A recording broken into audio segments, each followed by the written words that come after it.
ओम सर्वमंगल मांगल्ये शिवे सर्वार्थ साधिके शरण्ये त्र्यंबके गौरी नारायणी नमस्ते. आज ह्या ब्रह्मेश्वराला सर्व जमलेले धर्मधन भाग्यवान माझ्या माता भगिनी, छोटे छोटे चिमुकले पुण्यात्मा सर्वांच्या चरणी कोटी कोटी प्रणाम करतो. खूप छान वाटतंय. हनुमंतरायाचा आज जन्म आहे. देवासाठी एकदा जोरात टाळ्या व्हायला पाहिजे.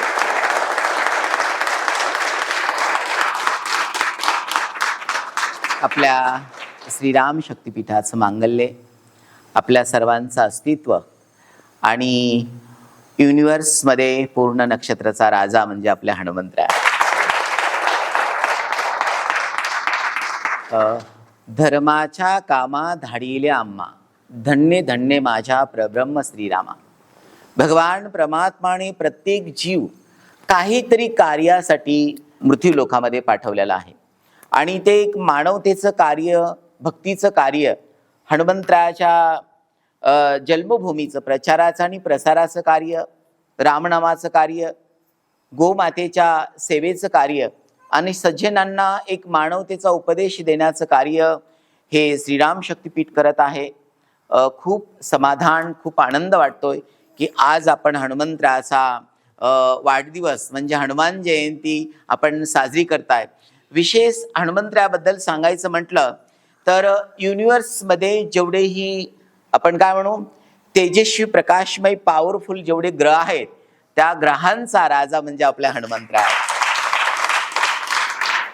असा ज्ञानी दिव्य पुरुष तपस्वी हनुमंतरायाकडे पाहिल्याच्या नंतर रामाचा प्रिय भक्त, रामाचा प्राण, रामाचा एकनिष्ठ, प्रत्यक्षात भगवान विश्वनाथाने 11वा अवतार रुद्र म्हणजे हनुमंतरायाने, भगवान विश्वनाथाने हनुमंतरायाचं रूप धारण केलं कारण की फक्त आणि फक्त रामाच्या सेवेसाठी. आणि असा भक्त जगात आपल्याला बरेचसे भक्त होऊन गेले. इतिहासाच्या सोनेरी पानामध्ये प्रत्येक भक्ताचं चरित्र स्वर्ण अक्षरानं लिहिलेलं आहे. पण विशेष हनुमंतरायाचे चरित्र आहे. रामकथेमध्ये भगवान वाल्मिकीने हनुमंतरायाच्या लीलाचं वर्णन करत असताना प्रत्येक भक्ताला काही ना काही भगवान प्रभूंना दिलेला आहे आणि त्या भक्तानं स्वीकार केलेला आहे. पण जगातला एकमेव म्हणजे सृष्टीचं पहिलं मंगल काव्य जर कोणतं असेल तर ते रामायण आहे. त्या दिव्य चरित्रामध्ये फक्त आणि फक्त हनुमंतरायाच अशा आहेत की देवाच्या नामचिंतनामध्ये, त्या भक्तीमध्ये विश्वाच्या मालकाला रामाला प्रसन्न करून घेतलं, रामाशी एकरूप झाले आणि बघा सगळं जग आपलं करता येतं पण देव नाही करता येत. त्या हनुमंतरायाने करून दाखवलं. देवा मी तुझ्यावर प्रेम करतो, मी तुझ्याशिवाय राहू शकत नाही, जगू शकत नाहीये. बरेचसे असे जगामध्ये असे लोक आहेत की देवावर प्रेम करत असताना देवाला कुठे ठेवतात. हो, म्हणजे प्रत्येक जीव देवाला कुठे ठेवतो, देवाला खिशामध्ये ठेवत असतात.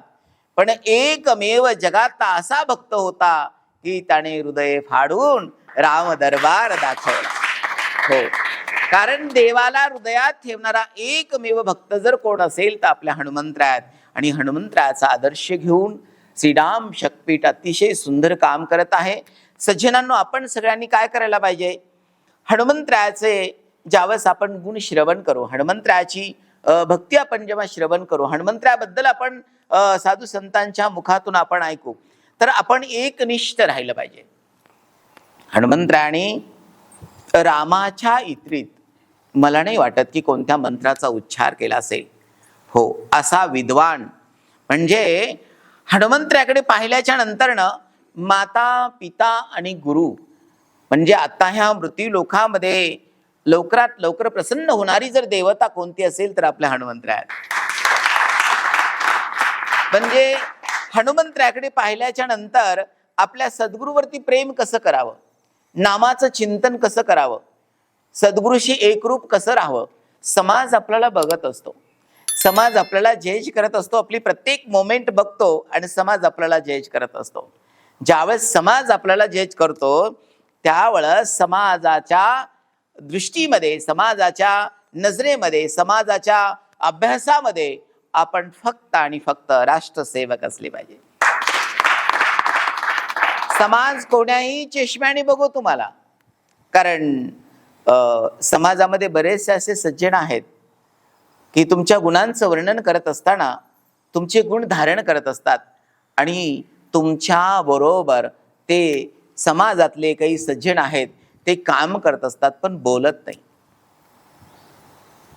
काम करणारी लोक बोलत नाहीये, काम करणारी लोक सांगत नाहीये, काम करणाऱ्या लोकांना खूप वेळ सांगावं लागत नाहीये.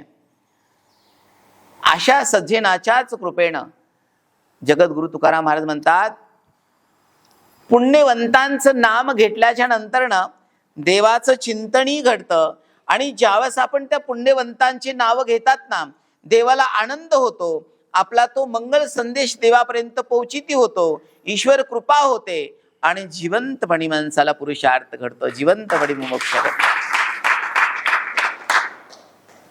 म्हणजे पुण्यवंत कोण आहेत?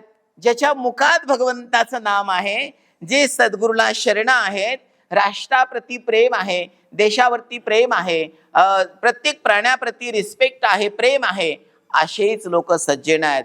आणि ते सज्जन आज हनुमंतरायाचा जन्म आहे, हनुमंतरायाच्या चरण कमलामध्ये आहे. सृष्टीमध्ये जेवढेही देवदिका आहेत तेवढे आज अंजनी नगरीमध्ये आहेत. का बरं? की असा जगातला पहिला दिव्य पुरुष आहे, पहिला चिरंजीव आहे की त्या चिरंजीवाने रामाच्या इतरीत कोणतंही त्याचं वैभव नाहीये. बघा, कीर्तिवान लोकांची जी कीर्ती असते, त्या कीर्तीचं जे वैभव असतं त्याच्यामध्ये जगातला एक नंबर देवता कोणती असेल तर आपल्या हनुमंतराय. मला आनंदही होत नाही, मला दुःखही होत नाहीये. का बरं? की प्रभू हनुमंतरायाने खूप सतसत विवेक गुरुदाला दिलेला आहे. मनुष्य लोभात पडला, मनुष्य मायात पडला, मनुष्य अहंकारात पडला, मीपणात पडला की मनुष्याला मनुष्यासारखं नाही झालं की दुःख प्राप्त होतो. म्हणजे तुम्हाला दुःख प्राप्त झालं की समजायचं की मी कुठे चुकलो होतो. हे दुःख ना देवानं दिलं, ना माझ्या गुरुदेवानं दिलं, ना माझ्या कुटुंबातल्या लोकांनी दिलं. ह्या दुःखाचं कारण शोधत असताना मनुष्य दुसऱ्यांकडे पाहत असतो आणि तेव्हा अतिशय तो नर्वस होतो, दुःखी कष्टी होतो, निगेटिव्ह होतो. पण त्याने जर त्या मोमेंटला, त्या क्षणाला जर स्वतःकडे जर बघितलं तर खूप मोठा होतो. आपल्या स्वतःला शोधण्याचे प्रयत्न करा. देव लांब नाहीये. देव तुम्हाला लांब दिसतो जेव्हा तुमच्या मनामध्ये संशय येतो. देव लांब नाहीये. देव लांब दिसतो जेव्हा तुमची भक्ती छोटी असते. देव लांब नाहीये. तुम्हाला लांब देव दिसतो. का बरं? की जेमतेम तुमची भक्ती असते. एक तर माझ्या धाकापोटी, एक तर काही प्रश्नाच्या धाकापोटी, एक तर गुरुबंधूंच्या धाकापोटी, एक तर समाजाच्या धाकापोटी. ह्या लोकांना ना तीर्थयात्रा जवळ आहे, ना तीर्थ जवळ आहे, ना देव आहे, ना धर्म जवळ आहे. पण जे लोक स्वधर्माचं पालन करतात, स्व इच्छेनं भक्ती करतात, अंतकरणातून भक्ती करतात, हो, ते प्रत्यक्षात तीर्थ आहेत. आणि तीर्थ हे कधी देवाच्या चरणीच असतात. हनुमान कुंड आपले तीर्थ आहेत. हनुमंतराच्या चरण कमलामध्ये आहेत का नाही सांगा बरं. धर्मध्वज आपले तीर्थ आहेत. हनुमंतराच्या चरण कमलामध्ये आहेत का नाही सांगा बरं. गायी आपल्या तीर्थ आहेत. हनुमंतराच्या चरणात आहेत का नाही सांगा बरं. छोटे छोटे हे सगळे साधू संन्यासी चिमुकले हे तीर्थ आहेत. गुरुदेवांच्या चरणात आहेत का नाही सांगा बरं. हनुमंतराच्या देवाच्या चरणात असणारा तीर्थ आहे. म्हणून देवापेक्षाही तीर्थला महत्व. म्हणजे आपण गेल्याबरोबर नमस्कार कोणाचा होतो? पहिला गंगामय्याचा होतो आणि मग आपण मंदिरामध्ये जातात. भगवान परमात्मा मुद्दाम भक्तांना महत्व देतो. गंगा ही भगवंताची फार मोठी भक्त आहे. म्हणून आपण सगळ्यांनी काय करायला पाहिजे? पहिला प्रथम हनुमंतराच्या चरण कमलामध्ये रोज हनुमंतराची सेवा श्रुषा करणारे, हनुमंतराला नटवणारे, हनुमंतराला हृदयात ठेवणारे महात्मे कुठे आहेत आपण पहिले शोधायला पाहिजे. आणि जेव्हा महात्मे शोधायला जाल ना तर पहिला हनुमंतराचं दर्शन होईल. कारण की महात्म्यांच्या ताठाला जेवणारा हनुमंतराय, महात्म्यांच्या आजूबाजूला प्रत्यक्षात अप्रत्यक्षात हनुमंतराय. कारण महात्म्यांना सोडून हनुमंतराय राहू शकत नाहीये. कारण राम भक्त हनुमंतराचे अतिशय प्रिय आहेत. आणि म्हणून हे सर्व बाल ब्रह्मचारी आणि श्रीराम शक्तीपीठाचं पूर्ण कुटुंब, चाहे माझ्या चिमुकल्या मुली असतील, माझ्या मावल्या असतील, माझे छोटे छोटे चिमुकले मुलं असतील किंवा सर्व महापुरुष असतील, प्रत्येकाच्या घरामध्ये रामनामाची वही आहे आणि ती वही हातात घेऊन तो बाल ब्रह्मचारी प्रत्येकाच्या देवाऱ्यात बसलेला आहे. कुठे आहे? हनुमंतराया प्रत्येकाच्या देवाऱ्यामध्ये, म्हणजे हनुमंतराया प्रत्येक श्रीराम शक्तीपीठाच्या प्रत्येक साधकाच्या आणि साधवीच्या घरात आहेत. हो, श्रद्धा असली पाहिजे. प्रत्येकाच्या देवाऱ्यामध्ये ना कलश असला पाहिजे. काय असला पाहिजे? कलश असला पाहिजे. मग तुम्ही ते 8 दिवसानं चेंज करा, 15 दिवसानं करा, महिन्यानं करा, काही प्रॉब्लेम नाहीये. प्रत्येकाच्या घरामध्ये तो कलश म्हणजे प्रत्यक्षात भगवान परमात्मा ब्रह्मांडाचा मालक मंगल म्हणून आपल्या देवाऱ्यामध्ये, आपल्या घरामध्ये तो बसलेला असतो. म्हणजे हे जिवंतपणाचं, चैतन्याचं उदाहरण आहे. आणि त्या कलशाकडे पाहिल्याच्या नंतर आपल्या प्रभूची आठवण होते, देवाची आठवण होते, त्या भगवतीची मांगल्याची आठवण होते आणि आपल्याला त्याचं दर्शनही घडतं. मला असं वाटतं उठल्याबरोबर तुमच्या घराचं वैभव, तुमच्या कुटुंबाची कीर्ती पसरवण्याचं जर कारण कोणतं असेल तर ते तुमचा देवारा आहे. आणि तुमचा तो देवारा केव्हा पॉवरफुल असतो? जेव्हा तुमचा हृदयरूपी देवारा पॉवरफुल आहे. बरोबर इकडे तुमच्या मनामध्ये प्रेम असलं पाहिजे. सकाळी उठल्याच्या नंतर स्नान संध्या झाल्याच्या नंतर, तुळशीला पाणी घातल्याच्या नंतर, सूर्याला जल वाहिल्याच्या नंतर, सूर्य नमस्कार झाल्याच्या नंतर, ओंकार झाल्याच्या नंतर आपण देवाऱ्यात जाऊन नतमस्तक झालं पाहिजे. कारण की आपल्या गुरुवर्यांचे फोटो आहेत, आपल्या गुरुवर्यांचे ग्रंथ आहेत, आपले धार्मिक ग्रंथ आहेत, आपले देवदेवता आहेत, आपले इष्ट दैवत आहेत, कुलदैवत आहेत. आणि त्यांचं दर्शन झाल्याच्या नंतर देव लांब आहे का सांगा बरं? म्हणजे तुम्हाला रोज श्रीराम शक्तीपीठामध्ये येवा. कारण की प्रपंचिक मनुष्य आहे, त्याला काम करायचंय, त्याची ड्युटी करायची, त्याला त्याचा व्यवसाय करायचा आहे. बरोबर आहे. आणि मग त्याला श्रीराम शक्तीपीठामध्ये यायचंय. पण श्रीराम शक्तीपीठाच्या पूर्ण कुटुंबाला श्रीराम शक्तीपीठ त्याच्या देवाऱ्यामध्येच आहे. हृदयामध्ये धारण केलं की तो त्याच्या बरोबर प्रवास करतो आणि देवाऱ्यात धारण केलं की त्याच्या पूजेला त्याची उपस्थिती असते. सज्जनांनो, हनुमंतराय एक आदर्श आहेत. हनुमंतराय हे संकट मोचन श्रीराम शक्तीपीठाला सपोर्ट करतोय, श्रीराम शक्तीपीठाला विवेक देतोय, श्रीराम शक्तीपीठाच्या प्रत्येक साधकाला सपोर्ट करतोय. म्हणून आपण धर्मप्रचार करत आहात. आज खूप आनंद होतोय. जेवढंही प्रभूबद्दल, हनुमंतरायाबद्दल बोलू तेवढं कमी आहे. कित्येक जन्म मला घ्यावा लागतील. आणि हो, म्हणजे मला असं वाटतं सूर्यचंद्र असतील या नसतील मला नाही माहिती, पण प्रत्येक जन्मामध्ये फक्त आणि फक्त एकच प्रार्थना करेल की देवा, फक्त आणि फक्त मृत्यू लोकामध्ये तुझ्या भजना करता पाठव, तुझ्या सेवे करता पाठव.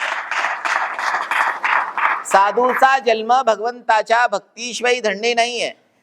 साधूचा जन्म शीलवाणाशिवाय, त्याचं शील जपल्याशिवाय धन्य नाहीये. साधूचं जीवन समाजाला देव मानून जगण्यात जे मला असं वाटतं त्याचं जीवन आहे ते दुसरं जीवन नाहीये. आणि मला असं वाटतं साधूसाठी समाज खूप मोठं तीर्थ आहे. समाज आपल्या समोर बसलेला असतो, चाहे तो प्रश्नाच्या निमित्तानं असो, प्रेमाच्या निमित्तानं असतो, पण भगवंत त्या समाजाचं रूप धारण करत असतो. आणि साधूचा विवेक, साधूची साधना, साधूचा आचरण, शील, भक्ती, ज्ञान, वैराग्य भगवंत परमात्मा समोर बसून तो पाहत असतो. पण तो साधू स्वतःच तो ज्ञानी असला पाहिजे, स्वतःच्या मनाला ओळखणारा असला पाहिजे, आपल्यामध्ये परिवर्तन घडवून आणणारा असला पाहिजे, समाजाला धरून चालणारा असला पाहिजे, धर्मसंस्कृतीचा प्रचार करणारा असला पाहिजे. आणि जगामध्ये काम करत असताना हो, प्रत्येक गोष्टीमध्ये समाधान म्हणा, समाधानासारखं मला नाही वाटत की कुठे सुख असेल. समाधान सगळ्यात मोठं सुख आहे. हो, आणि म्हणून आज आपण सगळे हनुमंतरायाच्या वाढदिवसाच्या निमित्तानं आपण सगळे जमलेले आहात. असेच कंटिन्यू शेवटच्या श्वासापर्यंत हनुमंतरायाच्या चरण कमलामध्ये राहा. आपलं भक्तिमय जीवन जगा, शील चांगलं ठेवा, वाणी चांगली ठेवा, कर्म चांगलं ठेवा.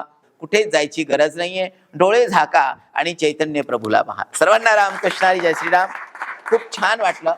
आपल्या सर्वांना हृदयापासून कोटी कोटी आशीर्वाद. हनुमंतरायाकडे विनंती करतो, भगवान हनुमंतराया आपल्या सर्वांना उदंड आयुष्य देव, आरोग्य चांगलं देव, सर्वांच्या मनोकामना पूर्ण करो. तुमच्या निर्मळ हृदयामध्ये असंच गुरुदाप्रती श्रीराम शक्तिपीठावरती प्रेम राहो अशी अपेक्षा करतो. सर्वांना रामकृष्ण हरी. जय श्रीराम.